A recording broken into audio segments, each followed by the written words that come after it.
ఈరోజే శ్రావణ మంగళవారం. ఈరోజు మంగళగౌరి వ్రతాన్ని స్త్రీలు ఎంతో భక్తి శ్రద్ధలతో జరుపుకుంటారు. శ్రావణ మాసంలో వచ్చే 4 మంగళవారాలు మంగళగౌరీదేవిని పూజించాలి. పార్వతీదేవికి మరొక పేరు మంగళగౌరి. ఈ వ్రతాన్ని ఆచరించడం వల్ల మహిళలకు సౌభాగ్యకరమైన 5వ తలం కలకాలం నిలుస్తుందని ప్రతీతి. ఈ వ్రతం గురించి స్వయంగా శ్రీకృష్ణుడే ద్రౌపదీదేవికి వివరించినట్లు నారద పురాణం, బ్రహ్మాండ పురాణాల ద్వారా తెలుస్తుంది. మరి ఇంతటి విశేషమైన రోజు ఈ కథను విన్నా, చదివినా, చెప్పినా, వినిపించినా జన్మల పాపాలు తొలగి కోటి జన్మల పుణ్యం వస్తుంది, సకల శుభాలు కలుగుతాయి. మరి ఆ కథ ఏంటో ఇప్పుడు ఈ వీడియోలో తెలుసుకుందాం. పుణ్య విషయ జిజ్ఞాసువులారా శ్రద్ధగా వినండి. శ్రీ మహాలక్ష్మి యొక్క అష్టకళలో 3వది ధైర్యలక్ష్మి కళ. ఈవిడ్నే కొందరు వీరలక్ష్మి, ధైర్యలక్ష్మి, పౌరుషలక్ష్మి అని కూడా పిలుస్తారు. సృష్టిలో ప్రధానమైనది ప్రాణం. దాన్ని నిలుపుకోవడానికి అవసరమైన సస్యములను కలగ్గానే సరిపోదు కదా. జీవితానికి ప్రధానమైనది ధైర్యం. ఎంత శక్తివంతుడైనా ధైర్యం లేకపోతే వాడి బలం ఎందుకు పనికిరాదు. గుడ్డివాని చేతిలో వజ్రాన్ని ఉంచినా అతడు అది గుర్తించలేక మట్టి బెడ్డ అనుకుని ఎలా విసిరేస్తాడో ధైర్యం లేని బలశాలి. భయం చేత బలమును వృధా చేసుకుంటాడే కాని జీవితాన్ని గెలవలేడు. పిరికివాడిగా బతకడం కన్నా నరకం మరొకటి ఉండదు. పిరికివాడు నిరంతరం భయంతో తన నీడను తానే భయపడుతూ నిత్య దుఃఖంతో ఉంటాడు. బిడ్డను ప్రసవించడానికి స్త్రీ తన ప్రాణాలు తెగించి పురిటి నొప్పులు ధైర్యంగా భరిస్తుంది. కాబట్టే ఆమె యొక్క మాతృస్థానం అత్యంత గౌరవస్థానమైంది. ఆమె ధైర్యమే ఆమెకు మాతృదేవోభవ అనే తొలిపదాన్ని ఇచ్చింది. కాబట్టి జీవులకు ధైర్యమే ప్రధానం. ధైర్యం లేనివారు జీవచ్ఛవంతో సమానం.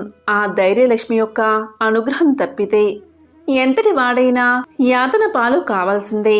అందుకు ఉదాహరణగా సురధుడు అని రాజు కథను చెప్తాను, శ్రద్ధగా వినండి. చాలా కాలం పూర్వం సురధుడు అని ఒక మహారాజు ఉండేవాడు. అతను మహాబలశాలి, అపరిమిత సైన్యములు, అఖండమైన పరాక్రమము గల ఆ రాజు పేరు విన్నగానే ఇతర రాజులు గడగడలాడిపోయేవారు. క్రమక్రమంగా అతనికి తన గురించి తనకే గర్వం కలగసాగింది. అహంకారం కన్నా దుర్మార్గమైనది మరొకటి లేదు కదా. అది ఎక్కడ అంకురిస్తుందో అక్కడ సర్వనాశనం ప్రారంభమవుతుంది. ఎక్కువ పెరిగితే అక్కడ పతనమే జరుగుతుంది. ఎక్కడ విస్తరిస్తుందో అక్కడ ప్రాణాల మీదకే వస్తుంది. అటువంటి రాకూడని గర్వమే ఆ సురధునికి వచ్చింది. దైవదత్తములను, అనుగ్రహాలను, ఆయన సమస్తాన్ని తన ప్రజ్ఞ అనుకోసాగాడు. పెద్దలు, అమాత్యులు, శ్రేయోభిలాషులు చెప్పిన మాటలను పెడచెవి పెట్టడం ఆరంభించాడు. దైవాన్ని తిరస్కరించసాగాడు. నా విష్ణువు పృథివీపతి అని ఏదో సందర్భములా చెప్పబడిన ఆర్యోక్తిని పురస్కరించుకుని తానే విష్ణువు అనుకున్నాడు. లక్ష్మి తన ఇల్లాలు అనుకున్నాడు. లక్ష్మీ పూజన సైతం తిరస్కరించాడు. తన పట్ల తిరస్కారం చూపిన వాడిని లక్ష్మి ఏ రోజు క్షమించదు కదా. వానికి తన ప్రభావాన్ని చూపే తీరుతుంది. అలాగే ఈ సురధునికి కూడా బుద్ధి చెప్పాలి అనుకుంది లక్ష్మీదేవి. జీవానికి మూలమైన ధైర్యలక్ష్మి అతని పట్ల కోపగించింది. ఆ కారణంగా సురధుని పేరు చెప్పగానే భయపడిపోయే రాజులు అతనిపై యుద్ధాన్ని ప్రకటించారు. ఎవరో ఒకానొక అతి చిన్న సంస్థానాధీశ్వరుడు పరిసరముల రాజులను పోగు చేసి ఈ యుద్ధాన్ని నడుపుతున్నాడు. ధైర్యలక్ష్మి వక్రించిన అహంకారం పెరగడం వల్ల సురధుడు ముందు వెనుక ఆలోచించక యుద్ధానికి సిద్ధమయ్యాడు. ఒక్క రోజులో శత్రువులను పారద్రోరాలి అనుకున్నాడు. తన సైన్యం 1,00,000 మంది కాగా శత్రువులు 10,000 మందే ఉన్నారు. అయినా మొదటి రోజు యుద్ధంలో శత్రు సైన్యం స్వల్పంగా నష్టపడింది. తన సైన్యంలో 10,000 మంది చనిపోయారు. దానితో అహం దెబ్బతింది. అహంకారమంటే వేడెక్కిన గాజుపలక లాంటిది. చిన్న చన్నీటి చుక్క పడితే బీటలు పడిపోతుంది. ఇప్పుడు అదే జరిగింది. అహంకారం దెబ్బతినడం వల్ల ధైర్యాన్ని ఆశ్రయించబోయాడు సురధుడు. కానీ ధైర్యలక్ష్మి కరుణ లేకపోవడం వల్ల ఆ యుద్ధంలో ధైర్యం కోల్పోసాగాడు. ధైర్యలక్ష్మికి భక్తుడైన ధీమంతుడు అని చిన్న సంస్థానాధిపతి. మిత్ర రాజ్యాల స్వల్ప బలంతో సురధునిపై గెలుపు సాధింపసాగాడు. ఇక సురధుడు భార్య కుమార్తెలతో సహా అడవులకు పారిపోయాడు. కుటుంబ సహితంగా పారిపోయిన సురధుడు సుమేధుడు అని ఋషి ఆశ్రమం చేరి అక్కడ తలదాచుకున్నాడు. ఒకనాడు సురధుని భార్య సుమేధుని కాళ్ళపై పడి ఇలా పలికింది: ఓ ఋషివర్య, నా భర్త సురధుడు ఎందుకో భయపడుతున్నాడు. మంత్రమో తంత్రమో చేసి అతన్ని అనుగ్రహించండి అని ప్రాధేయపడింది. అంతా సుమేధుడు సురధుణ్ణి పిలిచి ఇలా పలికాడు: సురదా, నీవు ఎందుకు భయపడుతున్నావు? వివరాలు చెప్పు అని అడగ్గా సురధుడు అన్నీ తెలియచేశాడు. దానికి నిట్టూర్చి సుమేధ ఋషి ఇలా చెప్పడం ప్రారంభించాడు: రాజా, నీ బలానికి కొదవలేదు. నీవు యుద్ధం చేస్తే గెలుపు నీకే దక్కుతుంది. కానీ నీవు ప్రధానంగా ధైర్యాన్ని కోల్పోయావు. భయము జయాన్ని కలిగించదు. భయంతో ఉన్నవాడికి ఇహపరాలు రెండూ దక్కవు. కాబట్టి నాయనా, రాజుకు ధైర్య సాహసాలు ప్రధానం. నీవు ధైర్యం వేయడం వల్ల నీ సైన్యం కూడా పిరికితనం వహించింది. ఇంతకును మూలం నీవు క్షత్రియ ధర్మబద్ధంగా ధైర్యలక్ష్మిని ఆరాధించకపోవడమే. ఆ జగజ్జనని నీకు అన్నిటినీ అనుగ్రహించి ధైర్యాన్ని మాత్రం తొలగించింది. అందుకు నీ అహంకారమే కారణమై ఉంటుంది. నా మాట విని నీవు ధైర్యలక్ష్మిని ఆరాధించు, ఆమె దయను పొందు అని మంత్రోపదేశం చేశాడు సుమేధ ఋషి. అప్పట్నుంచి సురధుడు సకుటుంబంగా 3 మాసాల పాటు, అంటే 3 నెలల పాటు ధైర్యలక్ష్మిని పూజించాడు. రక్తవర్ణ, రక్తాంబరి, రక్తమాల్య భూషధారిణి, రక్త చందనంతో నిండిపోయిన ఆ తల్లిని అతి నియమంగా ఆరాధించాడు. పూజ తర్వాత ఆమె ప్రసాదం తప్ప మరేమీ తిని ఎరగడు. అతని భక్తికి ధైర్యలక్ష్మి ఆనందించింది. లీలగా దర్శనమిచ్చి ఏం కావాలో కోరుకోమంది. అప్పుడు సురధుడు ఇలా పలికాడు: తల్లి, నీవు నా యందు ఉండు అన్నాడు సురధుడు. అనుగ్రహించిందా తల్లి. ధైర్యలక్ష్మి అనుగ్రహించడమే ఆలస్యంగా సురధునికి కొత్త కల వచ్చింది. క్రమక్రమంగా పిరిగితనం నుండి కోలుకున్నాడు. ఆ అడవిలో స్వేచ్ఛగా సంచరించసాగాడు. ఆటవికులను సమీకరించుకున్నాడు. కేవలం 2000 మంది సైనికులను వెంటబెట్టుకుని తన రాజ్యాన్ని ఆక్రమించుకున్న ధీమంతునిపై దండెత్తాడు. అనూహ్యమైన ఈ దాడికి ధీమంతుడు అబ్బురపడ్డాడు. తాను కూడా యుద్ధానికి సిద్ధమయ్యాడు. ఎవరూ ఊహించని విధంగా ఆ యుద్ధం 10 రోజుల పాటు సాగింది. 2000 సేనతో లక్షల సైన్యాన్ని ఎదుర్కొని 10 రోజుల పాటు పోరాడుతున్న సురధుని పాటవానికి ధీమంతుడు ఆశ్చర్యపడ్డాడు. 11వ రోజు ప్రాతకాలం యథావిధిగా ధైర్యలక్ష్మిని ఆరాధించాడు. ఈ విచిత్ర యుద్ధంలో తనకే విజయం చేకూర్చవలసిందని అర్థించాడు. అప్పుడా తల్లి అదృశ్యంగా ఇలా పలికింది: నాయనా, మీరిద్దరూ నా భక్తులే. నన్ను తిరస్కరించి అహంకరించిన కారణంగాని గత యుద్ధంలో అతన్ని పరాజితుణ్ణి చేసి నిన్ను గెలిపించాను. అతడు పశ్చాత్తాప్తుడై ప్రాధేయపడి నా అండతోనే నీతో యుద్ధానికి వచ్చాడు. మీలో మీరు కలహించుకోవద్దు. అతని రాజ్యాన్ని అతనికి అప్పగించు. నీకు శుభం కలిగిస్తాను అని పలికింది. ధైర్యలక్ష్మీదేవి యొక్క మాటలు వినగానే ధీమంతుడు ఆమెకు ప్రణమిల్లాడు.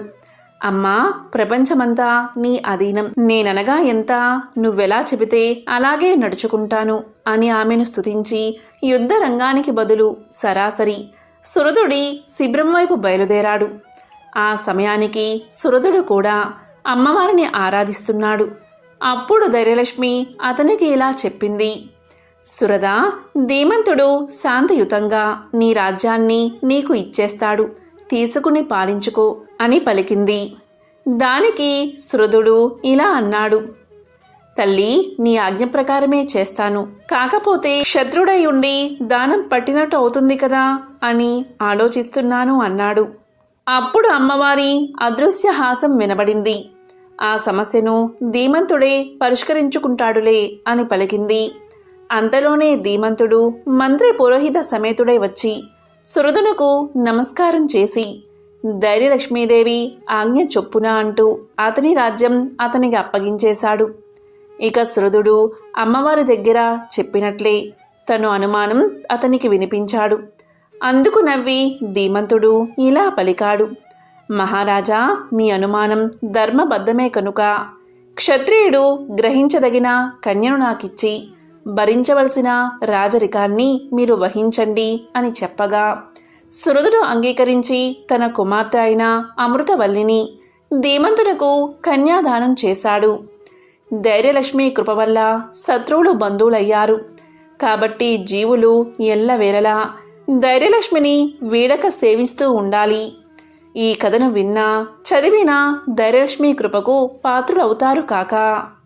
ఎంతో పవిత్రమైన విశేషమైన ఈ కథను విన్నా చదివినా చెప్పినా వినిపించినా జన్మల పాపాలు తొలగి కోటి జన్మల పుణ్యం వస్తుంది, సకల శుభాలు కలుగుతాయి. మంగళగౌరి వ్రత కథ. పూర్వకాలంలో కృతయుగంలో దేవతలు రాక్షసులు కలిసి అమృతం కోసం క్షీరసాగర మదనం చేసే సమయంలో అమృతానికి ముందు అగ్ని జ్వాలలు కక్కుతూ కాలకూట విషయం పుట్టుకొచ్చింది. దాన్ని చూసి భయకంపితులైన దేవదానవులు పరమేశ్వరుణ్ణి శరణుజొచ్చారు. ఆ సమయంలో పరమేశ్వరుడు మందహాసంతో చిరునవ్వు నవ్వి ఇప్పుడు నేనేం చెయ్యను అన్నట్లు పార్వతి వైపు చూశాడు. ఆ సర్వమంగళ స్వరూపిణి అయిన జగన్మాత భర్త చూపులోని ఆంతర్యం ఏమిటో గ్రహించింది. దేవతలైనా దానవులైనా మానవులైనా మన భక్తులే కదా. మన బిడ్డలకు ఆపద కలిగినప్పుడు మనం కాక వేరెవరు రక్షిస్తారు అని భావించి నిరంతరం స్త్రీల సౌభాగ్య సంపదను కాపాడే ఆ సర్వమంగళ స్వరూపిణి తన మాంగళ్య సౌభాగ్యంపై ప్రగాఢ విశ్వాసం ఉంచి లోక వినాశానికి కారణభూతమైన ఆ భయంకర కాలకూట విషాన్ని తన భర్త మింగేందుకు అనుమతి ఇచ్చింది అని పురాణాలు చెప్తున్నాయి. అటువంటి కరుణామూర్తి పార్వతీదేవి. అలాంటి సర్వమంగళ స్వరూపిణి అయిన భవానీ మాతను కొత్తగా పెళ్లైన స్త్రీలు శ్రావణమాసం తొలి మంగళవారంతో మంగళగౌరీ వ్రతాన్ని విధిగా ప్రారంభించి 5 సంవత్సరాలు దీక్షగా ఆచరిస్తారు. అలా ఈ వ్రతాన్ని చేపట్టిన స్త్రీలపై శ్రీ మంగళగౌరీ కటాక్షంతో వైధవ్య బాధలు లేకుండా వారి జీవితాంతం సర్వసౌఖ్యాలతో గడుపుతారు. ఒకప్పుడు సూత మహాముని సౌనకాది మహర్షులకు చెవులకు విందుగా వినిపించిన మంగళగౌరీ వ్రతాన్ని, దాని మహత్యాన్ని నారద మునీంద్రులు సావిత్రీదేవికి ఉపదేశించిన మంగళగౌరీ వ్రతకథను, పూజా విధానాన్ని ఒకరోజు ద్రౌపదీదేవికి శ్రీకృష్ణుడు ఈ విధంగా తెలియచేశాడు. పార్వతీదేవికి మరొక పేరే మంగళగౌరి. శ్రావణ మాసంలో వచ్చే 4 మంగళవారాలు మంగళగౌరి అయిన పార్వతీదేవిని పూజించాలి. పసుపు, కుంకుమ, పూలు, సుగంధాది మంగళ ద్రవ్యాలలోనూ ఆవునేతితో ప్రకాశించే జ్యోతిలోనూ మంగళగౌరి కొలువై ఉంటుంది. త్రిపురాసురుణ్ణి చంపడానికి వెళ్లే ముందు ఈశ్వరుడు గౌరీదేవిని పూజించి విజయాన్ని సాధించాడు. ఆమెను పూజించడం వల్లే కుజుడు మంగళవారానికి అధిపతి అయ్యాడు. మను వంశజుడైన మండోడు అనే రాజు గౌరీదేవి వ్రత ప్రభావం వల్లే చాలా కాలం భూలోకంలో సర్వ సంపదలతో రాజ్యమేలాడు. అటువంటి గౌరీదేవిని పూజించి వైధవ్యాన్ని తొలగించుకుని అదృష్టవంతురాలైన ఒక స్త్రీ గురించి చెప్తాను, శ్రద్ధగా విను అంటూ శ్రీకృష్ణుడు ఇలా చెప్పడం ప్రారంభించాడు. చాలా కాలం క్రితం జైపాలుడు అనే రాజు మాహిష్మతి నగరాన్ని పాలించేవాడు. భోగభాగ్యాలు ఎన్ని ఉంటేనేం ఆయనకు సంతానం కలగలేదు. ఆ దంపతులకు అదే దిగులు. ఎన్ని నోములు నోచినా ఎన్ని దానాలు చేసినా ఫలితం శూన్యం. చివరికి ఆ పరమేశ్వరుడికి ఆ మహారాజు దంపతులపై కరుణ కలిగినది. పరమేశ్వరుడు ఒకరోజు సన్యాసి రూపంలో జైపాలుడి నగరానికి వచ్చి అంతఃపురం బయట ద్వారం వద్ద నిల్చుని భవతి భిక్షాందేహి అని పలికాడు. జైపాలుడి భార్య బంగారు పల్లెంలో అన్నీ సమకూర్చుకుని భిక్ష వేసేందుకు వచ్చేలోపలే ఆ సన్యాసి వెళ్ళిపోయాడు. ఈ విధంగా 3 రోజులు జరిగింది. జరిగిందంతా భర్తకు వివరించింది. రేపు ఆ సన్యాసి వచ్చే ముందే నీవు సిద్ధంగా ఉండమని జైపాలుడు భార్యకు తెలియచేశాడు. మరుసటి రోజు సన్యాసి రావడం, మహారాణి బంగారు పల్లెంతో సహా భిక్ష వేయబోవడం జరిగింది. కాని ఆ సన్యాసి ఆ భిక్షను స్వీకరించగా, మీకు సంతానం లేని కారణంగా నీ చేతి భిక్షను నేను స్వీకరించను అని పలికాడు. దీంతో జైపాలుడి భార్య ఇలా అన్నది, అయితే మహాత్మా, సంతానం కలిగే మార్గాన్ని ఉపదేశించండి అని వేడుకుంది. అప్పుడు ఆ సన్యాసి రూపంలో ఉన్న ఈశ్వరుడు, అమ్మా, నేను చెప్పబోయేది నీ భర్తకు తెలియచెయ్యి, నీ కోరిక నెరవేరుతుంది అని ఇలా చెప్పసాగాడు. నీ భర్తను నీల వస్త్రాలు ధరించి, నీలం రంగు అశ్వాన్ని అధిరోహించి ఒంటరిగా నగరం తూర్పు దిక్కుకు వెళ్ళమను. అక్కడ అరణ్యంలో అతని నీలాశ్వం ఎక్కడ అలసటతో కింద పడుతుందో అక్కడ దిగి తవ్వమను. ఆ తవ్వకం నుంచి ఒక స్వర్ణ దేవాలయం బయటపడుతుంది. ఆ స్వర్ణ దేవాలయంలో ఉండే అమ్మవారిని శ్రద్ధాభక్తులతో పూజిస్తే ఆమె మీకు సంతానాన్ని ఇస్తుంది అని చెప్పి వెళ్ళిపోయాడు ఆ సన్యాసి రూపంలో ఉన్న శివుడు. ఈ విషయమంతా జైపాలుడి భార్య భర్తకు చెప్పి సన్యాసి చెప్పినట్లు చెయ్యమని కోరింది. ఇక జయపాలుడు నీలం రంగు అశ్వాన్ని అధిరోహించి అరణ్యంలో ప్రయాణం చేశాడు. ఒక ప్రదేశంలో అతని నీలాశ్వం అలసటతో కింద పడిపోయింది. దీంతో జైపాలుడు అశ్వం పడిన చోట తవ్వగా ఒక స్వర్ణ దేవాలయం బయటపడింది. అప్పుడు జైపాలుడు స్వర్ణ దేవాలయంలో ఉన్న అమ్మవారిని ప్రార్థించాడు. ఇక జైపాలుడి భక్తికి మెచ్చి అమ్మవారు సాక్షాత్కరించి ఏం కావాలో కోరుకోమన్నారు. అప్పుడు జైపాలుడు తనకు సంతానం కావాలి అని కోరుకున్నాడు. అప్పుడు అమ్మవారు ఇలా పలికింది, వైదవ్యం కల కన్య కావాలా, లేక అల్పాయుష్కుడు సజ్జనుడు అయిన కుమారుడు కావాలా కోరుకో అని అడిగింది. అప్పుడు ఆ మహారాజు పితృదేవతలను ఉద్ధరించేందుకు కుమారుడే కావాలని కోరుకున్నాడు. అప్పుడు ఆ దేవి తన పక్కన ఉన్న గణపతి దగ్గర ఉన్న మామిడి చెట్టు మీది ఫలాన్ని నీ భార్యకు ఇవ్వు అని చెప్పి అంతర్ధానమైపోయింది. ఇక జైపాలుడు ఆశ కొద్దీ ఆ వృక్షానికున్న పళ్ళన్నీ కోసాడు. కాని అన్నీ మాయమైపోయి ఒక్కటే మిగిలినది. గణపతికి అలా కోసేసరికి కోపం వచ్చి, ఈ చర్య వల్ల నీకు జన్మించే కుమారుడు 16వ ఏట సర్పం బారిన పడి మరణిస్తాడని శపించాడు.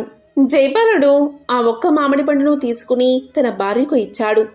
అది తిన్న కొంతకాలానికి జైపాలుడి భార్య గర్భాన్ని ధరించింది.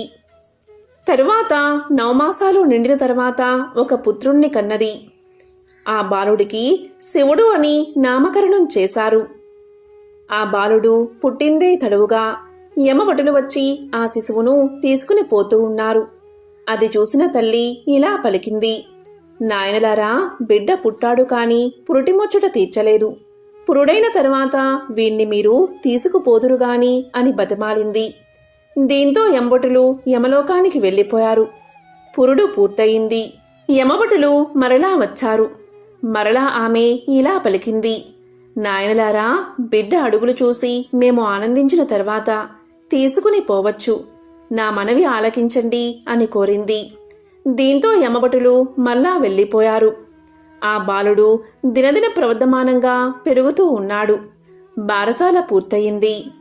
ఒకరోజు తన పుత్రుడికి అభ్యంగ స్నానం చేస్తూ ఉండగా యమభటులు వచ్చారు. దీంతో ఆమె భయంతో దుఃఖిస్తూ ఉండగా 2 వెచ్చటి కన్నీటి చుక్కలు ఆ బాలుడిపై పడ్డాయి. అది చూసిన ఆ బాలుడు, నీ దుఃఖానికి కారణమేమిటి అమ్మా, చెప్పు అని కోరాడు. అప్పుడు ఆమె పొంగి పొర్లుకుని వస్తున్న దుఃఖాన్ని ఆపుకోలేక బావురమని ఏడుస్తూ అంతవరకు యమభటులకు తనకు జరిగిన సంభాషణంతా చెప్పి, ఇక ముందు ఎలా కాపాడుకోవాలో తెలియక బాధపడుతున్నాను అని సమాధానం చెప్పింది. అది చూసిన ఆ బాలుడు తల్లికి ధైర్యం చెప్పి, అమ్మా, నాకు మావయ్యను తోడొసుగుము, నేను మావయ్యతో కలిసి కాశీకి వెళ్ళి వస్తాను అని చెప్పాడు. అందుకు ఆమె అంగీకరించి తన అన్నను కొడుకుకు తోడిచ్చి కాశీకి పంపుతూ పుత్ర ప్రేమను ఆపుకోలేక ఏడుస్తూ ఉంది. అప్పుడు ఆ బాలుడు ఒక తులసి మొక్కను పాతి తల్లికి దాన్ని చూపించి దాని బాగోగులను బట్టి తన యోగక్షేమాలను గ్రహించవలసింది అని చెప్పి మేనమామతో కాశీకి పయనమైపోతూ ఉన్నాడు. వారు అలా వెళ్తూ వెళ్తూ మార్గ మధ్యలో ప్రతిష్టానపురం చేరుకున్నారు. అక్కడ ఒక చక్కని పూలతోట వీరికి కనిపించగా అందులో బస చేశారు. అక్కడ కొందరు కన్యలు పూలు కోసుకుంటూ ఉన్నారు. వారిలో సుశీల అనే కన్య మరొక కన్యతో గొడవపడగా ఆ కన్య సుశీలను ముండా రండా అంటూ కోపంతో దుర్భాషలాడింది. అప్పుడు సుశీల, మా అమ్మగారు మంగళగౌరి వ్రతం చేస్తుంది కాబట్టి మా కుటుంబంలో ఎవరు ముండలు రండలు ఉండరు అంది కోపంతో. అంతవరకు కోసిన పూలను నేలమీదకి విసిరేసింది. అయితే ఆశ్చర్యంగా కింద పడ్డ పూలన్నీ చెట్ల మీదకు చేరిపోయాయి. జైపాలుడు కుమారుడైన శివుడు, అతని మేనమామ ఇదంతా జరిగేటప్పుడు అక్కడే ఉన్నారు. తన మేనల్లుడు అల్పాయుష్కుడు అన్న సంగతి అతనికి తెలుసు. మా ఇంట్లో ముండలు రండలు ఎవరూ ఉండరు. మా అమ్మ శ్రావణ మంగళగౌరి వ్రతాన్ని చేస్తూ ఉంటుంది అన్న సుశీల మాట వినేసరికి శివుడు సుశీల మహత్యాన్ని పొగిడి, ఈమె నా భార్య అయితే ఎంత బాగుండునో కదా అని లోలోపల అనుకున్నాడు. ఆ పక్కనే ఉన్న అతని మేనమామ ఆ విషయాన్ని గ్రహించి కాశీకి ప్రయాణం చేసేవారికి కాంతాకాంక్ష తగదని మందలించాడు. అంతలో ఆ బాలికలు తోట విడిచి తమ తమ గృహాలకు వెళ్ళిపోయారు. సుశీలను శివుడికిచ్చి వివాహం జరిపిస్తే అతనికి తప్పకుండా మంగళగౌరీదేవి అనుగ్రహం లభించి పరిపూర్ణ ఆయుష్యుడు అవుతాడని భావించాడు మేనమామ. దీంతో అతను మేనల్లుడు శివునితో సహా సుశీల తల్లిదండ్రుల దగ్గరకు వెళ్ళి నీ కూతురికి తగిన భర్త అని శివుణ్ణి చూపించాడు. వారు ఆ పరమశివుడే శివుణ్ణి పంపాడని వారిద్దరికీ వివాహం జరిపించారు. వారి పెళ్లిలో సుశీల తల్లి తన కూతురికి మంగళగౌరీ నోము ఉద్యాపన చేస్తుంది. పెళ్లైన ఆ కొత్త దంపతులు ఆ రాత్రి బ్రహ్మచర్య వ్రతాన్ని పాటిస్తారు. మంగళగౌరీదేవి ముత్తైదువు రూపంలో సుశీలకు కల్లో కనబడుతుంది. అమ్మా సుశీల, నీ భర్త అల్పాయుష్కుడు. ఈ రాత్రితో అతని ఆయువు చెల్లింది. ఈ దోషానికి మార్గం చెబుతాను విను అని ఈ విధంగా చెప్పసాగింది. అమ్మా సుశీల, కొద్దిసేపట్లో ఒక కృష్ణ సర్పం నీ భర్తను కరవడానికి వస్తుంది. వెంటనే నీవు నిండా పాలు ఉన్న ఒక కుండను దాని ముందు ఉంచు. అప్పుడు ఆ పాము ఆ కుండలోకి ప్రవేశిస్తుంది. పాము కుండలోకి ప్రవేశించాక వస్త్రంతో ఆ కుండ మూతిని గట్టిగా కట్టేయి. ఉదయాన్నే ఆ కుండను నీ తల్లికి వాయనం ఇవ్వు. దాంతో నీ భర్తకు గండం తప్పిపోతుంది అని చెప్పి అమ్మవారు అంతర్ధానమైపోయింది. ఇక సుశీల వెంటనే లేచి కూర్చుంది. గౌరీదేవి చెప్పినట్లే జరిగింది. కాళ్ల పారాని ఇంకా ఆరని పాదం తన భర్త తొడమీద ఉంచి ఎత్తుగా ఉన్న కుండని తీసింది. సుశీల గౌరీదేవి చెప్పినట్లు ఆ కృష్ణ సర్పాన్ని ఒక కుండలో పెట్టి వస్త్రంతో కట్టేసింది. కాసేపటికి ఆమె భర్త లేచి ఆకలేస్తుంది, ఏమైనా పెట్టమంటే అలాగే కొన్ని భక్ష్యాలు పెట్టింది. అతను అవన్నీ తింటూ ఉండగా అతని చేతికున్న ఉంగరం జారి పడిపోయింది. కాని అతను చూసుకోలేదు. తరువాత ఇద్దరూ పడుకున్నారు. తెల్లవారకముందే శివుడు మేనమామతో కాశీకి వెళ్ళిపోయాడు. శివుడికి శివకటాక్ష సిద్ధి కోసం బయలుదేరారు అన్న తన కర్తవ్యం గుర్తొచ్చి కాశీకి వెళ్ళిపోయాడు. భార్యకు ఏ వివరం చెప్పకుండానే. ఇక సుశీల లేచి చూసి భర్త పక్కన లేకపోవడం చూసి కిన్నురాలై అతని చేతి నుంచి జారిన ఉంగరాన్ని తీసి భద్రంగా అతని జ్ఞాపకంగా దాచుకుంది. ఉంగరం వదిలి వెళ్లిన తన పతిదేవుడు ఎప్పటికైనా తిరిగి వస్తాడు అని అతన్ని తాను గుర్తించడానికి వీలుగా అతనికి అతిథి మర్యాదలు చేయడానికి వీలుగా ఒక సత్రం కట్టించమని సుశీల తన తండ్రిని కోరింది. తండ్రి సుశీల కోరిక తీర్చాడు. సుశీల ఆ ఉంగరాన్ని ధరించి అతిథులకు రోజూ కాళ్ళు కడుగుతూ ఉండేది. దాదాపు సంవత్సరం పూర్తవుతూ ఉండగా కాశీకి వెళ్లిన శివుడు అతని మేనమామ తిరిగి ప్రతిష్టానపురం చేరుకున్నారు. ఆ రోజు శివుడికి కలలో తాను చనిపోతున్నట్లు, అప్పుడు మంగళగౌరి యమదూతలు తన విషయంలో వాదించుకున్నట్లు కలవచ్చింది. వారు ప్రతిష్టానపురానికి వచ్చి ఆ అన్నదాన సత్రంలో బస చెయ్యాలి అనుకున్నారు. ఇలా బస చేస్తూ ఉండగా సుశీల ఎప్పటిలాగే అతిథులకు కాళ్ళు కడుగుతూ ఉండగా ఆమె తన భర్త కాళ్ళు కడిగింది. అలా కాళ్ళు కడుగుతూ ఉండగా గుర్తుపట్టి అతనే తన భర్త అని తల్లిదండ్రులకు చెప్పింది.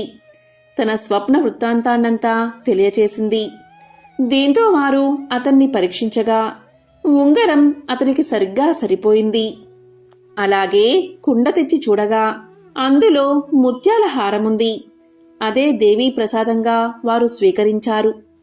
దైవకల్పం వల్ల ఆ కాళ్ల పారాని ఆరని కాలిగుర్తు అతని తొడమీద కనిపించింది. శివుడు కూడా తాను ఎందుకిలా వెళ్లాడో వివరించాడు. అప్పుడు శివుడు భార్యతో కలిసి ఎంతో సంతోషంగా తన తల్లిదండ్రుల ఇంటికి బయలుదేరాడు. అప్పుడు సుశీల పుట్టింట్లో మంగళగౌరి నోమునొచ్చుకుని భర్తతో కలిసి అత్తామామల ఊరు వచ్చింది.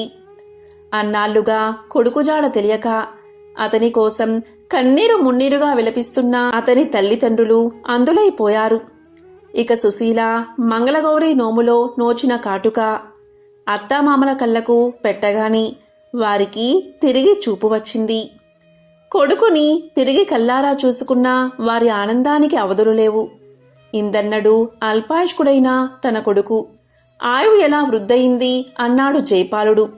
దానికంతా కారణం తాను నోచిన నోమే అని, మంగళగౌరీదేవి కృపే అని తన స్వప్న వృత్తాంతాన్ని సుశీల తెలియచేసింది. పుణ్యం కొద్దీ పురుషుడు అన్నారు. ఆ పురుషుడికి మంచి ఆయుష్ లేకపోయినా అతన్ని చేసుకున్నా భార్య చేసిన పుణ్య కార్యాల వల్ల, పూజా విధానం వల్ల అతనికి మేలే జరుగుతుంది అన్న విషయం వెల్లడి అవుతుంది. కాబట్టి ఓ ద్రౌపది, మంగళగౌరి వ్రత ప్రసాదంతో వైదవ్యం లేకుండా చేసుకోవచ్చు అని శ్రీకృష్ణుడు తెలియచేశాడు. ఈ సందర్భంగా అమ్మవారికి సంబంధించిన ఒక విశేషమైన కథను ఇప్పుడు ఈ వీడియోలో తెలుసుకుందాం. మాయాజూదంలో ఓటమి పాలైన తరువాత షరతుల ప్రకారం కుంతీదేవి, పాండవులు, ద్రౌపది అరణ్యవాసంలో ఉన్నారు. అరణ్యవాసంలో వారు మునులను, ఋషులను సేవిస్తూ మార్కండేయుని వద్ద పుణ్యపురుషుల కథలను తెలుసుకుంటూ గడిపేవారు. పాండవులు అరణ్యవాసంలో భాగంగా ద్రౌపదీదేవి పురోహితుడైన దౌమ్యుని వద్దకు ద్వైత్యవనానికి వెళ్లారు. వారు అలా చూస్తూ ఉండగా అటుగా ఒక జింక పరిగెత్తుకుంటూ వెళ్ళింది. దాని వెనుకే ఒక బ్రాహ్మడు పరిగెట్టుకుంటూ వచ్చాడు. పాండవుల్ని చూసి అతను ఇలా పలికాడు, అయ్యా, నేను యాగార్థం అరణిని అంటే నిప్పు పుట్టించే కొయ్య తీసుకువచ్చి దాన్ని పక్కన పెట్టి మిగిలిన పనులు చేసుకుంటూ ఉండగా ఆ జింక అటుగా వెళ్ళింది. దాని కొమ్ములలో నా అరణి చిక్కుకుంది. నా నిత్య కార్యానికి భంగం వాటిల్లకుండా దయచేసి ఆ అరణిని తెచ్చి పెట్టండి అని అడిగాడు. అతని మాటలు వినగానే పాండవులు విల్లంబులు చేతబట్టి ఆ జింకను వెంబడించారు. పాండవులు ఆ జింకను వెంబడిస్తూ దట్టమైన అడవిలోకి వెళ్లారు. వారికి విపరీతంగా దాహం వేసింది. ఎంత ప్రయత్నించినా ఆ జింక వారికి పట్టుబడలేదు. అడవిలో అది కనుమరుగయ్యింది. ఇంత పరాక్రమం ఉన్నా ఒక బ్రాహ్మణుడి అరణి కూడా తెచ్చివ్వలేనంత అసక్తులం అయినామా అని వారు ఎంతో బాధపడ్డారు. ఆ స్థితికి కారణం ఏమిటి అని ధర్మరాజు నకులుణ్ణి అడిగాడు.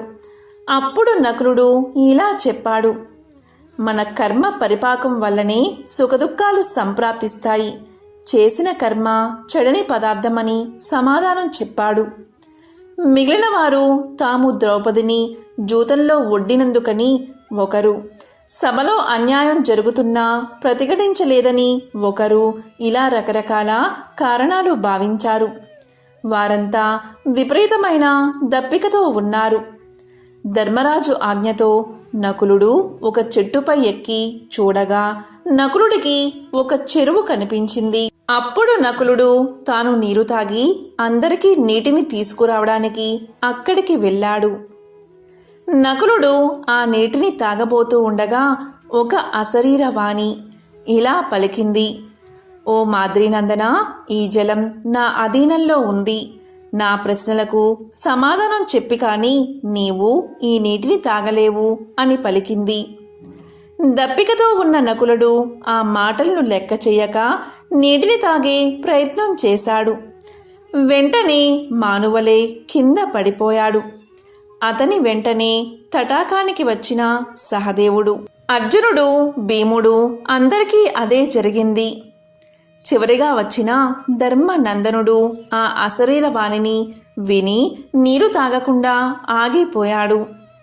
అప్పుడు ధర్మరాజుని ఆ అశరీరవాణి అనేక ధర్మ సందేహాలను అడగగా ఆయన ఆ సందేహాలకు అద్భుతమైన సమాధానాలు ఇచ్చాడు.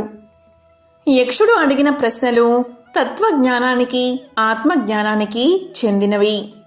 ఆత్మవిద్యలో మనిషికి సహాయపడగలిగినవి మనసు, ప్రాణం, ఇంద్రియ నిగ్రహం. వీటి సముపార్జనకు జ్ఞాన సంపన్నులైన గురువులను ఆశ్రయించాలి. భూమి కంటే గొప్పది తల్లి, ఆకాశం కంటే ఎత్తైన వ్యక్తి తండ్రి. వీరికి సేవ చేస్తూ జీవితాన్ని సార్థకం చేసుకోవాలి. మనిషికి దానమే ఎంతో కీర్తినిస్తుంది. సత్యమే స్వర్గం. సత్యపదం ఆనందాన్ని ఇస్తుంది. ఆ ఆనంద స్థితే స్వర్గం. ధర్మరాజు చెప్పిన కొన్ని సమాధానాల సారాంశమిదే. ధర్మంలో ప్రీతి, భక్తి కలవాడు సద్గతిని పొందుతాడు అన్న ధర్మరాజు సమాధానం విన్న యక్షుడు అతని జ్ఞాన సంపదకు ఎంతో సంతోషించాడు. యుధిష్ఠిరుడి ధర్మనిష్ట ఆచరణలో ఏపాటిదో తెలుసుకోవాలన్న ఉత్సుకత కలిగింది. అప్పుడు యక్షుడు ఇలా పలికాడు, రాజా, నీ సమాధానాలతో ఎంతో తృప్తి పొందాను. నీ తమ్ముళ్లలో ఒకరిని కోరుకో అన్నాడు. నకులుణ్ణి బతికించమని కోరుకున్నాడు ధర్మరాజు. అప్పుడు యక్షుడు ఇలా ప్రశ్నించాడు, ధనుర్విద్య పారంగతుడు అర్జునుణ్ణి కాని, అమేయ బలసంపన్నుడు అయిన భీముణ్ణి కాని ఎందుకు ఎంచుకోలేదు అని అడిగాడు. అప్పుడు ధర్మరాజు ఇలా చెప్పాడు, నా తల్లి కుంతికి నేనున్నాను కనుక పినతల్లి కుమారుణ్ణి జీవింపచెయ్యమని అడిగాను అన్నాడు. యుధిష్ఠిరుడి ధర్మనిష్టకు పరమ ఆనందాన్ని పొందిన యక్ష రూపంలో ఉన్న యముడు అందరికీ ప్రాణదానం చేశాడు. ఆ యక్షుడి రూపంలో ఉన్న యమధర్మరాజు అడిగిన ప్రశ్నలు ఏంటి అంటే, సూర్యుణ్ణి ఉదయింప చేయువారు ఎవరు అని. అప్పుడు ధర్మరాజు బ్రహ్మం అని సమాధానం చెప్పాడు. సూర్యుని చుట్టూ తిరిగేదెవరు అని యక్షుడు అడగగా దేవతలు అని సమాధానం చెప్పాడు. మనిషికి సహాయపడేది ఏది అని యక్షుడు ప్రశ్నించగా ధైర్యం అని ధర్మరాజు సమాధానం చెప్పాడు. భూమి కంటే భారమైనది ఏది అని యక్షుడు అడగగా జనని అని సమాధానం చెప్పాడు ధర్మరాజు. గాలి కంటే వేగమైనది ఏది అని యక్షుడు అడగగా మనస్సు అని సమాధానం చెప్పాడు ధర్మరాజు. నిద్రలో కూడా కన్ను మూయనిది ఏది అని యక్షుడు అడగగా చేప అని సమాధానం చెప్పాడు. జన్మించి ఉన్న ప్రాణం లేనిది ఏది అని యక్షుడు అడగగా ధర్మరాజు గుడ్డు అని సమాధానం చెప్పాడు. దేవలోకానికి దారి ఏది అని యక్షుడు అడగగా సత్యము అని సమాధానం చెప్పాడు. దేనిని నిగ్రహిస్తే సంతోషం కలుగుతుంది అని యక్షుడు అడగగా మనస్సు అని ధర్మరాజు సమాధానం చెప్పాడు. ఇలా యక్షుడు అడిగిన ప్రతి ప్రశ్నకి అంటే 72 ప్రశ్నలకి ధర్మరాజు సమాధానం చెప్పగా యక్షుడు ఎంతో సంతోషించాడు. ఎంతో పవిత్రమైన విశేషమైన ఈరోజు ఈ కథలను విన్నా, చదివినా, చెప్పినా, వినిపించినా జన్మల పాపాలు తొలగి కోటి జన్మల పుణ్యం వస్తుంది. సకల శుభాలు కలుగుతాయి. ఓం శ్రీ మహాలక్ష్మియే నమః. ఓం శ్రీ మాత్రే నమః. ఓం నమః శివాయ. ఓం నమో నారాయణాయ.